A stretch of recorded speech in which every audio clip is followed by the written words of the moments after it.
Alright, YouTube, we're back towards talking some FF7 Remake Part 3. We have something interesting today, finally. It feels like it's been a bit. I know we talked about Cody Christian recording not too long ago, so it hasn't been that long since we talked about Part 3 stuff. But what we have today is our boy Tetsuya Nomura teasing something for the third game. So obviously the Final Fantasy collab with Magic the Gathering is happening very, very soon, almost exactly a month from today, June 13th. And there's been a lot of cards revealed over the last handful of days or whatever. But there's emphasis put on one particular card yesterday that is definitely worth talking about. Well, I guess it's kind of like two different cards, but it's actually the same card because you just flip it over, but it's Sephiroth related, and it's the one on the right, the one with an Angel Sephiroth card, or Safer Sephiroth. This card's actually really cool because if you get more than one copy of it, you can stack them on top of each other, and it's one long illustration that kind of shows the lineage or the history of Sephiroth, because it's actually like little young Sephiroth, regular Sephiroth, Bizarre Sephiroth, or Sephiroth Reborn, and then Safer Sephiroth at the top. Now, this concept's not necessarily new. It's definitely been done before in other card games. Maybe it's also been done in Magic. But I know I bought this Greninja thing years ago. That's 4 different Greninja cards. You put them together, they make an image. And obviously with Yu-Gi-Oh, you have the 5 pieces of Exodia. You put them together, it kind of makes an image. I thought this illustration was pretty interesting just because it depicts young Sephiroth, which I don't know that we've ever seen young Sephiroth outside of anything related to Ever Crisis. So I thought that was kind of cool. We didn't see it in Rebirth or something. Maybe we'll see young Sephiroth in the third game. I don't know exactly. But I thought that was kind of cool. Anyways, there's emphasis put on this one particular Sephiroth card to the point that Nomura himself actually gave us a comment about it to kind of explain the card a little bit and also tease something for Part 3. So they dropped a couple tweets pretty early this morning, 2 a.m. my time, that say, unveiling a brand new illustration reflecting Sephiroth's journey in Final Fantasy VII, with comments from illustrator Tetsuya Nomura. Magic the Gathering Final Fantasy launches June 13th. We do also get another image with that tweet that shows what I assume is Nomura's hand-drawn illustration of these cards. It's kind of blurry, and I'm assuming that's intentional to some degree, because otherwise, why wouldn't they just take another better quality picture? Still cool. Anyways, there's a second tweet with this image that says, this time around, I drew Sephiroth on both the front and back sides of the card. I actually drew them so that they would join up if placed one on top of the other. So if you manage to get 2 of the same card and line them up, you'll see how the original illustration looked. There's also a reason that the design for Safer Sephiroth is different from the original game, but I unfortunately can't share more about that. Tetsuya Nomura. So without even looking at the image and breaking it down, that by itself is interesting, right? He's clearly teasing something. There's a different design for Safer Sephiroth. There's a reason for that. He can't explain that right now, and what that would have to be in regards to Part 3, right? Because if it was just in general, I wanted to do this different design, he would say that, but it's not. The only reason you wouldn't talk about it or explain it is because it's something you can't currently talk about, right? So if we look at a close-up image of the card art for Safer Sephiroth, it looks like Safer Sephiroth, but it's definitely different if you played the original FF7. For one, he has both of his arms. If you look at the bottom left kind of coming through the clouds, it also looks like his knee. So he potentially has legs as well, which is definitely different from the original FF7. Whereas with the original depiction of Safer Sephiroth in the PS1 version of FF7, he's very similar in design, but there are some slight differences. He doesn't have 2 arms because one of the arms has become a wing. And he also has no legs because those are also somehow wings. The Safer Sephiroth that we have on the Magic the Gathering card isn't the first time that we've seen the character with both arms and also potentially legs, because he's designed that way for Dissidia NT as well.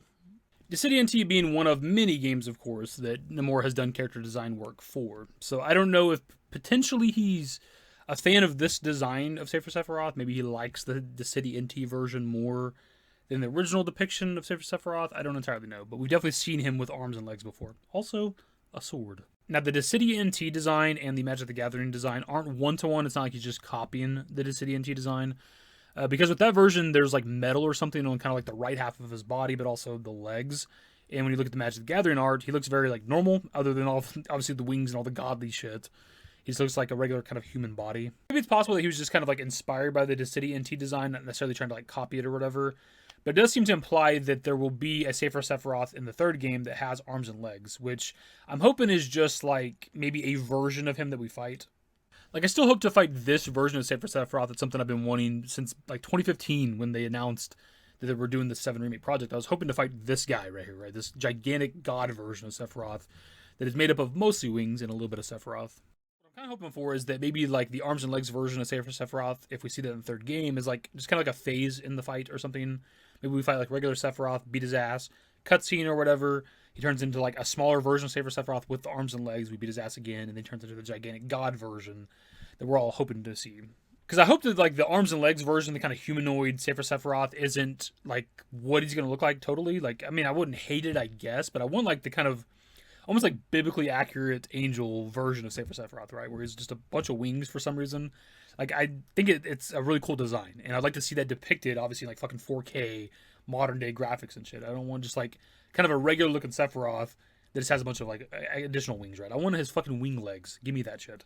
And regardless of what version of Safer Sephiroth we fight, whether that's the arms and legs version or what he looks like in the original FF7's final boss fights, I hope it is like a gigantic boss fight, right? Like Sephiroth Reborn and Rebirth. It'd be kind of underwhelming to come off of the ending of Remake where we fought, Whisper Harbinger as a gigantic monster. We didn't really fight him directly, but we fought him.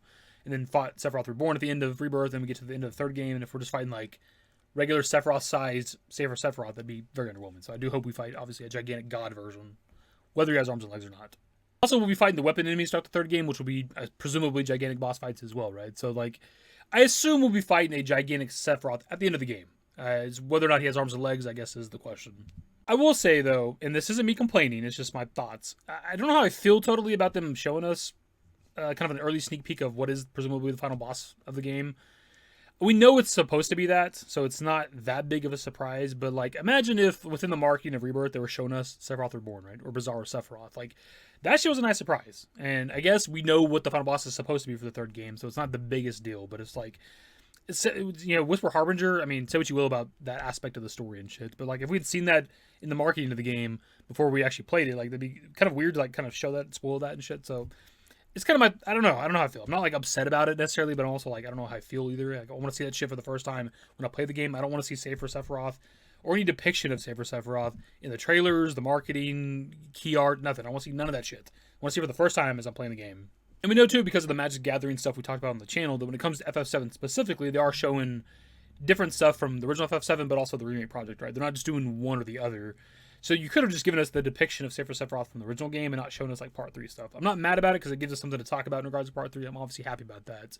But you could use, like, the artwork for the Magic the Gathering cards to show off other aspects of the third game besides the final boss, right? Like, you could show the weapon enemies. Like, I kind of want to see that for the first time, too. That's going to be the marketing regardless. They're definitely going to show off, Emerald Weapon and Diamond Weapon and stuff like that. That's 100% going to be in trailers at some point.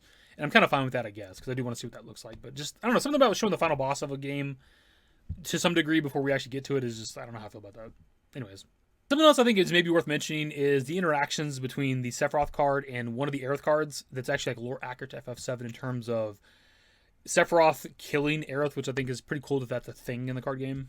So with the Aerith Gainsborough card, she has a lifelink, which in Magic the Gathering, whenever a creature with lifelink does damage, you gain that amount of health, right? So you attack with Aerith, do 2 damage, you'll gain 2 health, which will proc her second ability, which is whenever you gain life, you put a +1/+1 counter on her, so she'll become a 3/3. But she also has the ability that whenever she dies, you can pass on all of her counters to other legendary creatures that you have. And when it comes to the Sephiroth card, which is the front of the Safer Sephiroth card that we've been talking about in this video, he has the effect of whenever Sephiroth enters or attacks, you may sacrifice another creature. If you do, draw a card. Whenever another creature dies, target opponent loses 1 life and you gain 1 life. If this is the 4th time this ability has resolved this turn, it transforms Sephiroth, which is how you flip it over to Safer Sephiroth. So essentially the combo would be put out Aerith first, hopefully you can attack with her at some point, get her lifelink effect, gain some counters. And then at some point after that, you bring out the Sephiroth, which will then sacrifice Aerith instantly, and sacrificing in Magic the Gathering, I believe, counts as a creature dying. So that would activate his draw effect. You sacrifice Aerith, get her counters, draw a card, but also your opponent would then lose 1 life and you would gain 1 life. I pointed out online, thought it was kind of cool. There's, like, an actual interaction between the Aerith and Sephiroth cards that kind of mimics what happens in the FF7 story. So essentially, summoning the Sephiroth card after Aerith is this.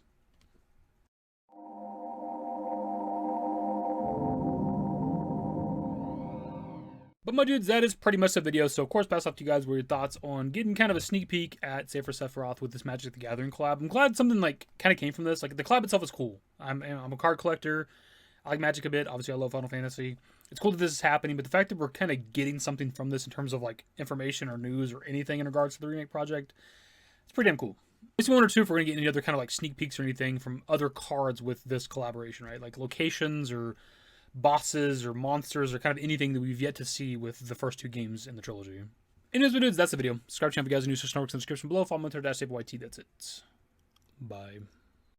Used to care what people thought, but now I care more, and nobody out here's got it figured out. So therefore, I've lost all hope of a happy ending, depending on whether or not it's worth it. So insecure, no one's perfect. We spend it with no shame, we blow that. Like Coltrane, we in here. Like Rogaine, or leave it. Like